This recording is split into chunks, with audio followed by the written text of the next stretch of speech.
आजकल तकनीकी दुनिया में हर तरफ मतलब जहां भी देखो सिर्फ एआई और क्लाउड कंप्यूटिंग की ही चर्चा है। हाँ बिल्कुल, हर कोई बस इसी के बारे में बात कर रहा है। ऐसा लगता है जैसे सारा डेटा किसी अदृश्य बादल में तैर रहा है, लेकिन उस क्लाउड तक पहुंचने के लिए जो भौतिक ढांचा है, मतलब जो फाइबर ऑप्टिक केबल्स और राउटर्स का इतना बड़ा जाल बिछा है, उसे कौन संभालता है? ये एक ऐसा सवाल है जिसे अक्सर नजरअंदाज कर दिया जाता है। वही तो।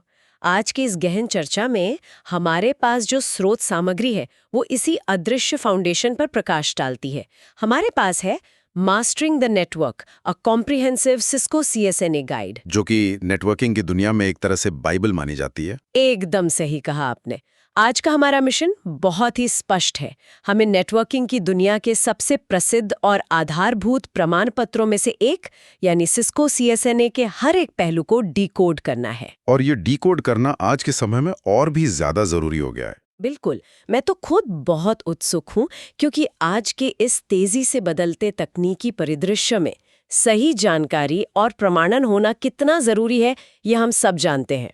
ठीक है, आइए इसे विस्तार से समझते हैं। एक ऐसा समय जब सब कुछ सॉफ्टवेयर डिफाइंड होता जा रहा है, तो हार्डवेयर और पारंपरिक नेटवर्किंग पर केंद्रित ये सर्टिफिकेशन आज भी इतना अहम क्यों माना जाता है? यहाँ सबसे दिलचस्प बात यह है कि जिसे हम क्लाउड कहते हैं ना, वो दरअसल किसी और का डेटा सेंटर ही होता है। हाँ, ये तो है। क्लाउड कोई सच का बादल तो है नहीं। बिल्कुल नहीं। चाहे कोई भी एप्लीकेशन AWS या एज्योर पर चल रहा हो, एक कॉर्पोरेट ऑफिस से उस एप्लीकेशन तक डेटा को बिना किसी रुकावट के पहुंचाने के लिए एक बेहद मजबूत और सुरक्षित नेटवर्क की जरूरत होती है। मतलब बिना केबल्स और राउटर्स के वो क्लाउड किसी काम का नहीं है। करता है।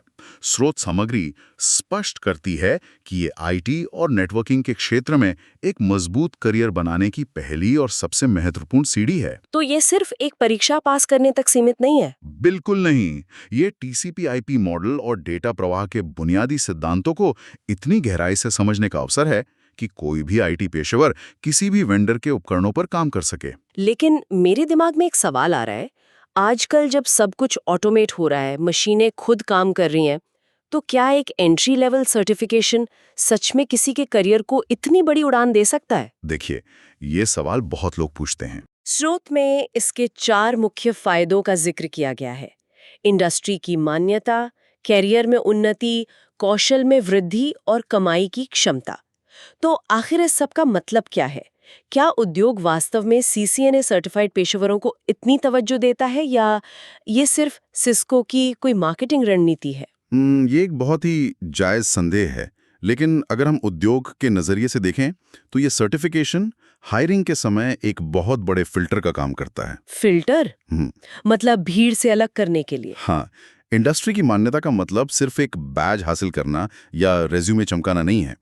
जब कोई हायरिंग मैनेजर किसी रेज्यूमे पर CCNA देखता है तो उसे ये आश्वासन मिल जाता है कि इस व्यक्ति को सबनेटिंग या राउटिंग लूप्स जैसी जटिल चीजों की बुनियादी ट्रेनिंग मिली हुई है। और कमाई की क्षमता वाला बिंदु, क्या सच में इससे सैलरी पर फर्क पड़ता है? बहुत बड़ा फर्क पड़ता है, और ये सीधे तौर पर जोखिम प्रबंधन यानी रिस्क मैनेजमेंट से जुड़ा है। वो कैसे?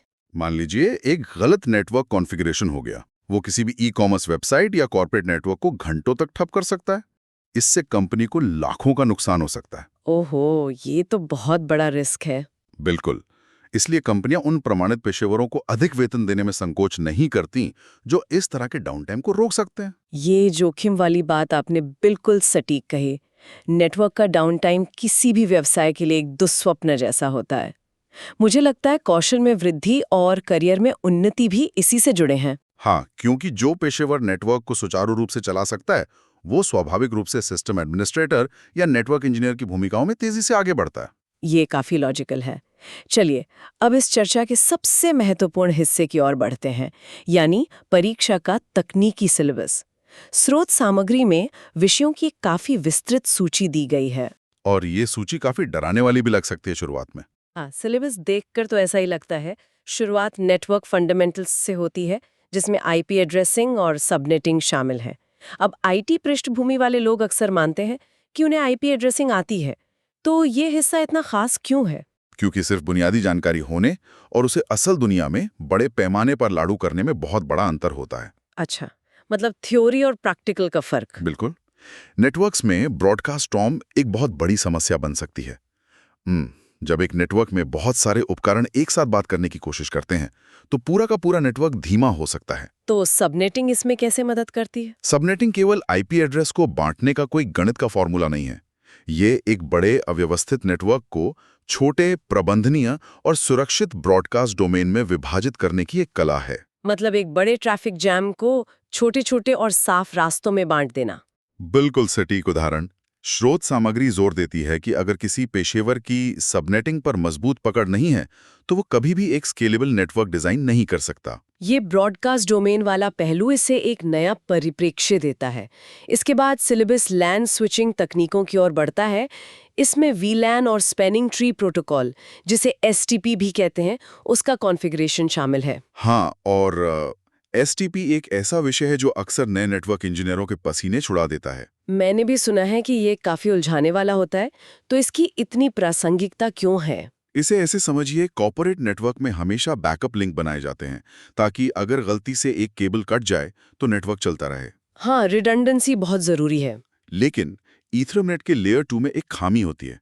इसमें डेटा पैकेट्स के लिए कोई टाइम टू लिव तंत्र नहीं होता। इसका मतलब है कि पैकेट कभी खत्म नहीं होता। सही पकड़ा। इसका मतलब है कि अगर बैकअप लिंक्स की वजह से कोई लूप बन गया तो डेटा पैकेट अनंत काल तक स्विच के बीच गोल गोल घूमता रहेगा और कुछ ही सेकंड में आपका पूरा नेटवर्क क्रैश हो जाएगा। बाप रे, कुछ ही सेकंड में? हाँ, एसटीपी वो अदृश्य रक्षक है जो इन बैकअप लिंक्स को पहचानता है और उन्हें तब तक ब्लॉक करके रखता है जब तक कि मुख्य लिंक फेल ना हो जाए। यह नेटवर्क में लूप्स को बनने से रोकता है। ये तो सच में किसी रक्षक की तरह काम करता है। और वीलैन का क्या रोल है? मुझे याद है पहले के समय में अलग-अलग विभागों के लिए अलग-अलग भौतिक स्विच लगाने पड़ते थे। बिल्कुल, और वो कितना महंगा और मुश्किल होता था। वीलैन ने उस भौतिक सीमा को पूरी तरह खत्म कर दिया। तो अब एक ही स्विच से काम हो जाता है? हाँ, अब एक ही स्विच पर एचआर विभाग, फाइनेंस विभाग और गेस्ट वाईफाई को पूरी तरह से अलग और सुरक्षित रखा जा सकता है। यह न केवल हार्डवेयर का पैसा बचाता है बल्कि सुरक्षा के नजरिए से भी अत्यंत महत्वपूर्ण है। सुरक्षा से याद आया, जब हम नेटवर्क के एक हिस्से से दूसरे हिस्से में डेटा भेजते हैं तो राउटिंग की भूमिका आती है। हमारे सिलेबस का अगला हिस्सा राउटिंग तकनीकें हैं, जिसमें ओएसपीएफ और ईआईजीआरपी जैसे राउटिंग प्रोटोकॉल्स का अध्ययन शामिल है। राउटिंग इंटरनेट का दिल है एक तरह से। मुझे तो हमेशा लगता है कि डायनामिक राउटिंग का कॉन्सेप्ट नेटवर्किंग का सबसे जादुई हिस्सा है। डेटा अपने आप अपना रास्ता ढूंढ लेता है। इसे जादू कहना गलत नहीं होगा, लेकिन असल में इसके पीछे शुद्ध गणित और बहुत जटिल एल्गोरिदम काम करते हैं। तो ये काम कैसे करता है? देखिए, जब किसी कंपनी के पास कई शहरों में फैले हुए डेटा सेंटर्स होते हैं तो हर रास्ते को मैनुअली कॉन्फ़िगर करना इंसान के लिए असंभव है। हाँ, कोई कितने रास्ते याद रखेगा? ओएसपीएफ जैसे डायनामिक राउटिंग प्रोटोकॉल की खासियत ये है कि वे नेटवर्क के हर छोटे बड़े बदलाव पर लगातार नजर रखते हैं। जैसे कोई केबल कट जाना? एकदम सही। मान लीजिए मुंबई और दिल्ली के बीच की एक फाइबर ऑप्टिक लाइन किसी निर्माण कार्य के दौरान कट जाती है। ओएसपीएफ कुछ ही मिलीसेकंड्स में इसे भांप लेता है। मिलीसेकंड्स में? हाँ, और बिना किसी मानवीय हस्तक्षेप के सारा डेटा ट्रैफिक तुरंत किसी दूसरे रास्ते, जैसे कि चेन्नई होते हुए, रीडायरेक्ट कर देता है। ये तो सच में कमाल है। और इसीलिए सीसीएनए की तैयारी करने वाले पेशेवरों को ये समझना होता है कि ये प्रोटोकॉल नेटवर्क टोपोलॉजी को कैसे देखते हैं और सबसे छोटे रास्ते की गणना आखिर करते कैसे हैं। ये स्पष्ट करता है कि क्यों यह ज्ञान अमूल्य है। इसके बाद हम वैन और सुरक्षा की ओर बढ़ते हैं।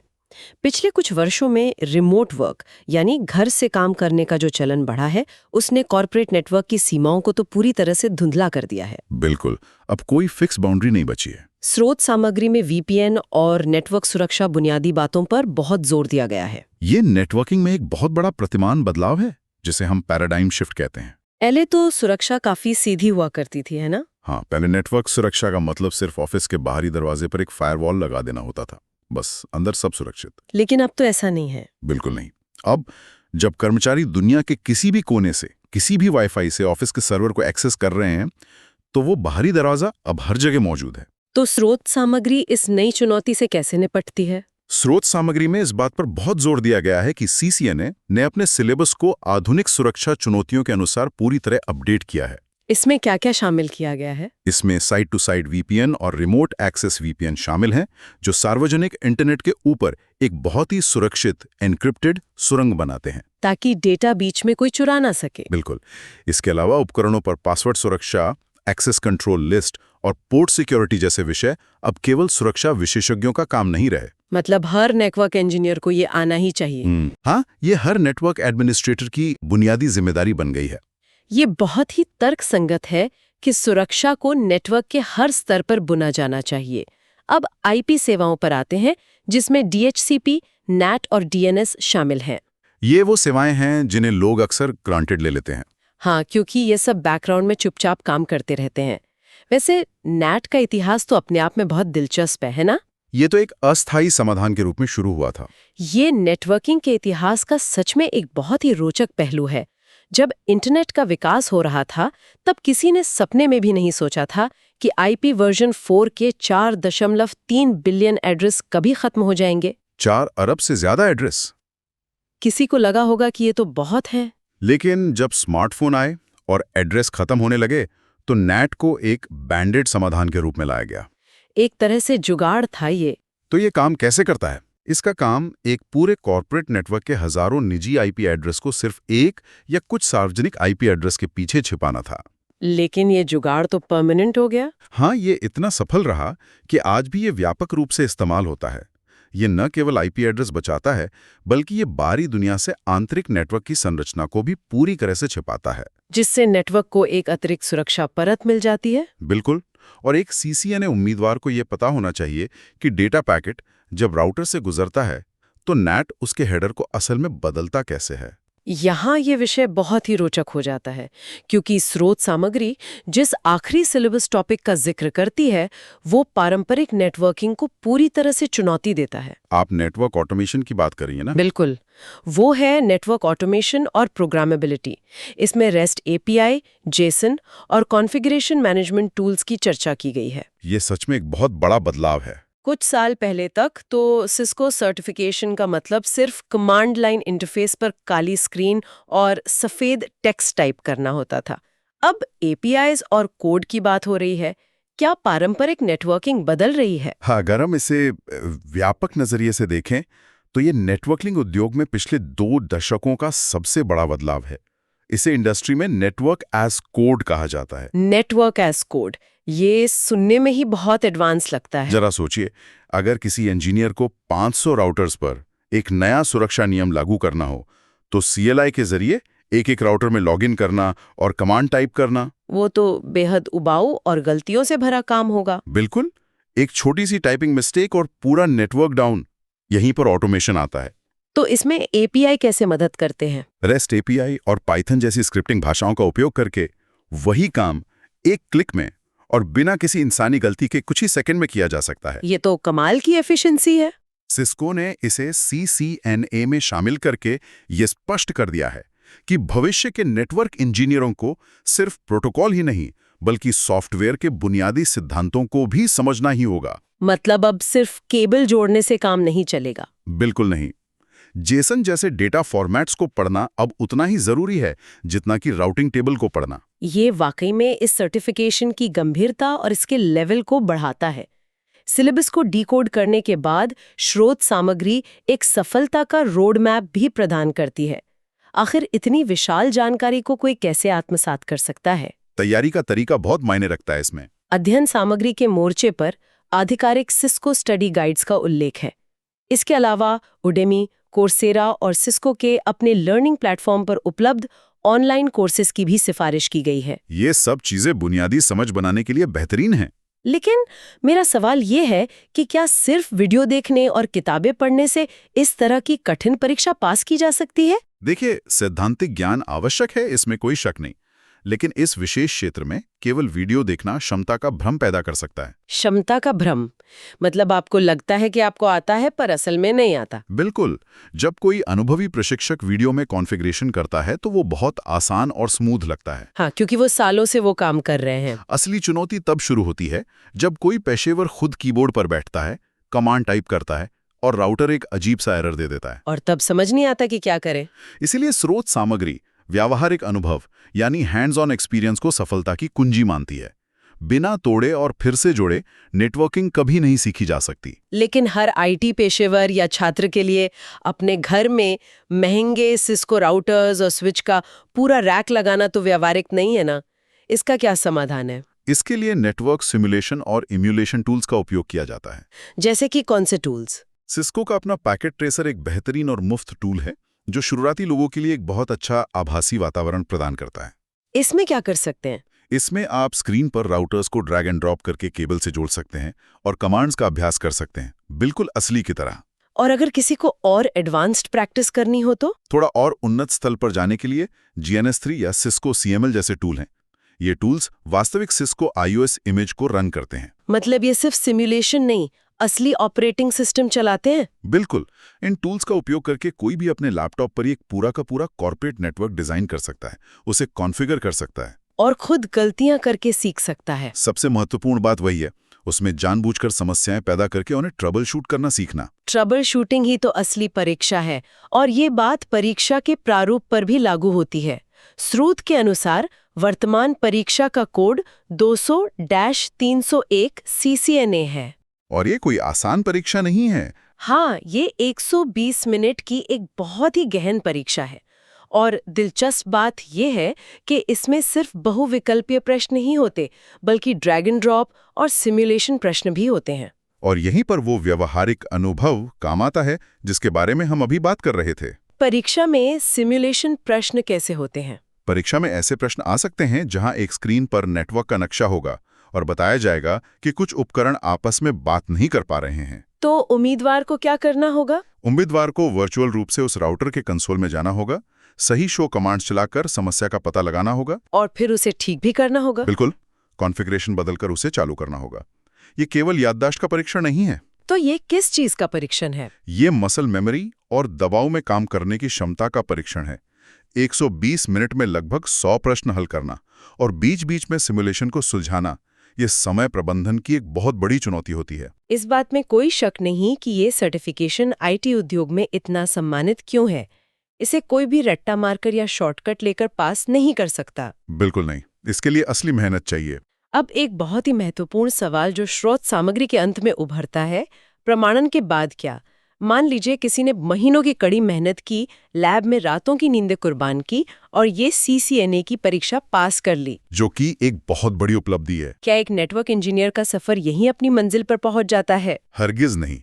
स्रोत सामग्री बहुत स्पष्ट रूप से बताती है कि CCNA कोई मंजिल नहीं है, ये तो बस एक प्रवेश द्वार है। मतलब पिक्चर अभी बाकी है। पूरी पिक्चर बाकी है। एक बार जब बुनियादी ढांचे की ये मजबूत नींव पड़ जाती है तो विशेषज्ञता के कई नए रास्ते खुल जाते हैं। जैसे कि पेशेवर इसके बाद उन्नत स्तर के सर्टिफिकेशन जैसे CCNP की ओर बढ़ सकते हैं, जो राउटिंग और स्विचिंग की जटिलताओं में और भी गहराई तक जाता है। और अगर कोई किसी नए फील्ड में जाना चाहे तो आधुनिक रुझानों को देखते हुए कोई साइबर सुरक्षा, वायरलेस नेटवर्क्स या सिस्को डेवनेट की ओर मुड़ सकता है, जो पूरी तरह से नेटवर्क ऑटोमेशन पर केंद्रित है। स्रोत में एक और बहुत अहम बिंदु का उल्लेख है, सर्टिफिकेशन का नवीनीकरण। IT की दुनिया में तकनीकी ज्ञान बहुत तेजी से पुराना हो जाता है। बहुत तेजी से। आज जो नया है वो कल पुराना हो जाता है। इसलिए उद्योग में प्रासंगिक बने रहने के लिए हर 3 साल में इस सर्टिफिकेशन का नवीनीकरण करना आवश्यक है। यह सुनिश्चित करता है कि पेशेवर हमेशा नवीनतम तकनीकों से अपडेटेड रहें। ये निरंतर सीखने की जो संस्कृति है उसका एक बहुत महत्वपूर्ण हिस्सा है। मतलब पढ़ाई कभी खत्म नहीं होती। एक IT पेशेवर कभी भी ये नहीं कह सकता कि मैंने सब कुछ सीख लिया है। हर दिन नए प्रोटोकॉल, नए सुरक्षा खतरे और नए समाधान विकसित हो रहे हैं। तो ये नवीनीकरण उन्हें मजबूर करता है अपडेटेड रहने के लिए। हाँ, 3 साल का यह नवीनीकरण चक्र पेशेवरों को प्रेरित करता है कि वे अपनी जानकारी को धार देते रहें। तो अगर हम आज की इस पूरी गहन चर्चा का सार निकालें तो मास्टरिंग द नेटवर्क स्रोत सामग्री ये मजबूती से साबित करती है कि सिस्को CCNA सर्टिफिकेशन केवल एक IT बैज नहीं है। बिल्कुल, ये उससे कहीं बढ़कर है। ये इंटरनेट और कॉर्पोरेट नेटवर्क्स के काम करने के तरीके की एक बहुत ही गहरी समझ है। ये उन लोगों के लिए एक गेम चेंजर है जो एक मजबूत, स्केलेबल और सुरक्षित नेटवर्क आर्किटेक्चर बनाने की कला और विज्ञान को गहराई से समझना चाहते हैं। ये एक महत्वपूर्ण सवाल खड़ा करता है और मुझे लगता है कि इस चर्चा को समाप्त करने से पहले हम सबको इस पर विचार करना चाहिए। वो क्या है? जैसा कि हमने ऑटोमेशन और प्रोग्रामेबिलिटी के भाग में चर्चा की, नेटवर्क अब धीरे-धीरे कमांड लाइन इंटरफेस से हटकर कोड और API की ओर बढ़ रहे हैं। हाँ, बिल्कुल। हमने नेटवर्क एज कोड की बात की थी। तो सोचने वाली बात यह है कि जैसे-जैसे हम AI, संचालित नेटवर्क्स की ओर बढ़ रहे हैं। क्या आने वाले दशक में पारंपरिक नेटवर्क इंजीनियर की भूमिका पूरी तरह से खत्म हो जाएगी? ये तो बहुत डरावना विचार है। कि भविष्य के नेटवर्क इंजीनियरों को अनिवार्य रूप से सॉफ्टवेयर डेवलपर्स बनना पड़ेगा जिन्हें नेटवर्किंग आती है, या नेटवर्किंग का ये गहरा बुनियादी ज्ञान हमेशा उस सॉफ्टवेयर के नीचे एक अपरिहार्य आधार बना रहेगा? ये एक बहुत ही शानदार और सोचने पर मजबूर कर देने वाला दृष्टिकोण है। ये एक ऐसा विरोधाभास है जिस पर तकनीक की दुनिया को गहराई से चिंतन करने की आवश्यकता है। बिल्कुल, ये भविष्य तय करेगा इस इंडस्ट्री का। सॉफ्टवेयर और हार्डवेयर नेटवर्किंग का ये संगम निश्चित रूप से आने वाले वर्षों में आईटी उद्योग की दिशा तय करेगा। इसी विचारोत्तेजक सवाल के साथ हम आज की इस गहन चर्चा को यहीं समाप्त करते हैं। स्रोत सामग्री का यह विश्लेषण हमें याद दिलाता है कि बुनियादी ढांचे की समझ कभी पुरानी नहीं होती, वो बस समय के साथ नए रूप धारण कर लेती है।